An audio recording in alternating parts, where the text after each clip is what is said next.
So you've got a leak coming through your ceiling. How do you fix it DIY as quickly and cheaply as possible? Let's look at that together. He's got the spirit of a handyman. Hey there, welcome back to Spirit of a Handyman. Today I want to show you how to fix a leak in your roof. I didn't know how to fix shingles until somebody showed me, which means it would be handy if I showed you. I don't really know what I'm doing, but I know enough to at least make a patch. My hope is that I can limp this roof along another year or two until I save up money to buy a new roof. My guess is that's why you're doing this too. First step is you have to identify where is the leak. In this case, it's right here, about a foot in on the one wall, 2 feet in on the other wall. In fact, there's another little section of leak right here. So that tells me it might not even be that the leak is coming from here. It could be that it's coming from further up here.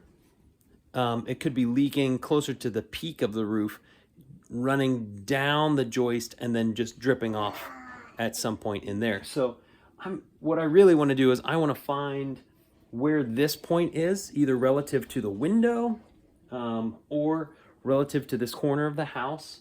I'm gonna just kind of paste that off outside, and then I'm gonna start at the gutter, a little in from the gutter, work my way up towards the peak of the roof, looking for lifted shingles, anywhere where water could be filtering in. All you really need to do on the inside is identify where's the leak. Are there any telltale signs that would indicate that the leak could be coming from somewhere else? Of course, you could crawl through the attic as well. That would be a very handy thing. But I think this is going to give me enough to go on in order to find this leak outside. Here's another leak. This one obviously a lot worse. Looks like there's 2 spots. It could be that it's coming from the same spot and just kind of like dripping here or puddling or something like that. Usually you don't see that there are like holes in your roof. Usually the indicator is actually that the shingles lifted up and a nail was just nailed too low or something like that. So that's going to be my first thing. Try to identify the location of the leak, and then secondly, what's causing it, and let's put some caulk or some sealant in there to try to seal it up. So that leak is going to be right about there. We've conveniently placed Micaiah on the roof. It's going to be pretty much right there or back further. So that's where I've got my hammer. So as you can see, this is where we were. So the leak was happening somewhere right below where that hammer is. But again, remember these joists are running this way. So it could be that the leak is happening right here. Water is then trickling, running down, down that joist and then just choosing where it wants to drip off. So my guess is it's going to be somewhere in this area. Basically what you're doing is when you come up on the roof, you're just feeling for where some of these shingles are loose. So like here's one that's loose, but there's nothing that looks like a hole or any danger. Look at this one. See this rusty nail? We call those shiners because when you install a brand new nail, that nail should go on this tar line. So where this shingle goes, the nails are supposed to go on the tar line. Whoever installed this one, you can see they put that nail down almost an inch lower. So what we're going to do is we're going to take some of that caulk and we're going to put it on top of that nail head. Oh, okay.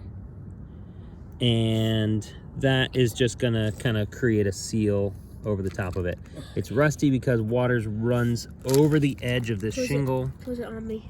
Put it on the nail. So yeah, we're going to cover it over. Okay. Put a glob on there. Do that. Give a little squeeze. So before, water was running over. It's not like the water like wicks back up under these, but it does a little bit. And if that nail is right here, just barely behind there, then that water, it's not a huge leak. It's not like that was a big, problem in my ceiling. It was just enough that it shows there's a little trickle, and that little trickle was coming from this nail and drips in. Now, there were 2 puddles. So that tells me perhaps the same thing is gonna be true somewhere else. I think I patched that one, Dad.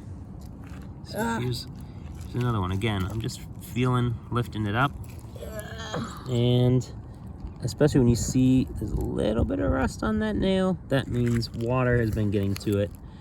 Water gets around the nail, it goes down the shank of the nail and gets into your ceiling, which is not where we want water to be. So we got that one patched as well. Now, the fact that there was 2 right in the same area, that tells me whoever installed this roof was a rookie, and they gave him a nailing gun and he just went hog wild, which means there's probably more in this same run on this same side of the house. So now I'm just going around feeling each of these rows, seeing if they lift up. If they do lift up, then you're looking for any pop nails. It could be a pop nail, a lifted nail. Most of the time what you're gonna find is these. Okay, so here's one, but see, it's still shiny. So it's below the nail line.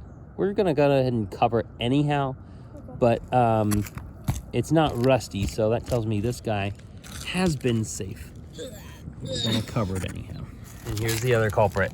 I literally just lifted this, which is right where I dropped my hammer and right where we were gesturing to earlier.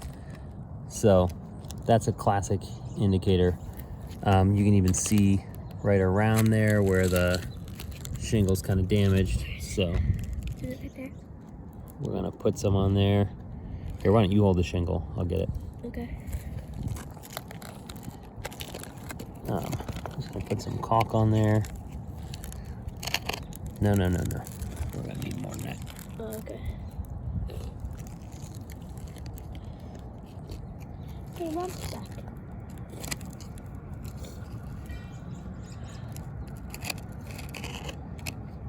All right, so we've got a good amount on. That's what we're gonna do. Push that down. So should any water get up in there, now it's gonna meet our little barricade. That's how we stop the leaks. Let's go see if we can find the one on the other side of the roof. Should clarify what we were using. So this is a product by DAP. Shingles, flashing, gutters, but I couldn't get it to come out of the tip for whatever reason with my caulk gun, so I just cut it open, and I'm using this screw to just scoop the contents out and then apply it under the shingle. So not exactly the most seamless way to do it, but that's what happens when you got a bad caulk gun, so whatever. Another potential culprit for water intrusion. Here we are on the other side where those 2 leaks were in the ceiling. If you have a flat roof section like this was filmed in December, and there could be that there was snow and the snow was doing a thaw freeze cycle and some water would just wick up from this flat roof area up underneath the shingles. So that's another thing to keep an eye on. There's not much you can do without actually replacing the roof at that point. It could be that it's coming from around this box vent, but I don't see anything. You know, we've got caulking on the heads of those nails. That could be a common culprit. When we bought this house, the nail was just straight through and exposed. So you gotta make sure that all the surface nails are covered. So that's going to be true for the end of your runs. Here. Make sure that any exposed nail heads just have some kind of sealant on them. Hopefully this is helpful to you. Again, I'm not a roofing guy, just a homeowner trying to save a couple bucks. I hope that this video helps you save some money as well. I'd love to read the comments down below, see what kind of experience you had patching your roof. Leave some comments below if you have better ideas. This whole channel is designed to help homeowners find efficient and effective ways to better take care of their homes. Leave some comments down below on what you do at your house, and stay tuned for more updates from Spirit of a Handyman.